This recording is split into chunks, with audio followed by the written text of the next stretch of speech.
Hey everybody, we're here to demonstrate how to do the actual Pro-Lordotic cord, or PLC. So if you see that on your checklist of what you need to do, and we're gonna have Sam here, I have a black one and we have a red one. These are called monster cords. And what we're gonna be doing is, if you are a little bit new to this, you wanna be using a red. If you're a woman or somebody that has a shoulder injury, you want to be using a red cord. The black one is heavier. So again, what we're doing after the adjustment, we're activating the actual posterior chain. Again, we're bringing everything, life flows from the brain down to your organs. You may have come in for low back pain, sciatica, neck pain, or headaches. However, ultimately, we want you to live long and prosper. So here's what needs to happen. This position needs to be brought back to this position. A lot of that is just retraining this thing up here called the brain, but we're also going to be strengthening the cervical spine as we go. So Sam, let's talk about how the position is. A lot of people get this a little bit confused with how they need to even hold this. Very simple. These are your handles, and this is generally put or placed in the mid-cervical spine. Very, very simple. So Sam, let's talk about how we activate this. Very simple. What we want to do is, and there's a lot of men specifically over the age of 40 have bad shoulder mobility. They can't get their arms back. So Sam, let's talk about how to do that. So we just want to activate thumbs down. We want to go out like this. You'll notice that it becomes very taut or tight right here in the mid-thoracic spine. So again, very simple. You want to try to squeeze or hold a pencil when she comes back with your shoulder blades.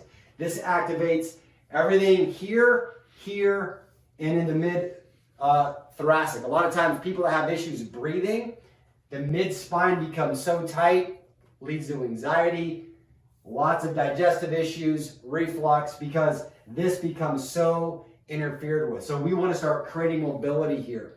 Part of mobility is moving that area. So Sam, let's say somebody has issues because we're working to get it behind her neck. Let's go with then the pass-through.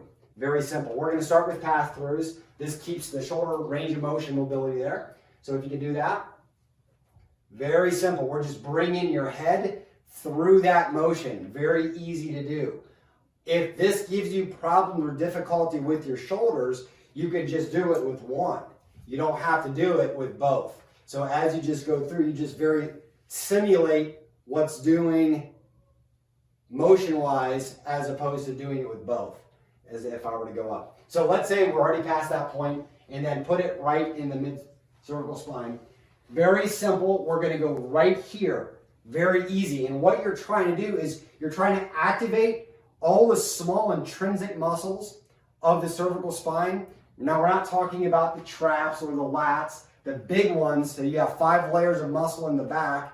What we're looking at is we're looking at activating the small, like the multifidus, all the small muscles of the cervical spine, the little muscles that go from vertebra to vertebra. So they're really short. So we're activating that. And this is what we're trying to do. We're trying to bring blood flow to that area, and we're going through. So go ahead and try that.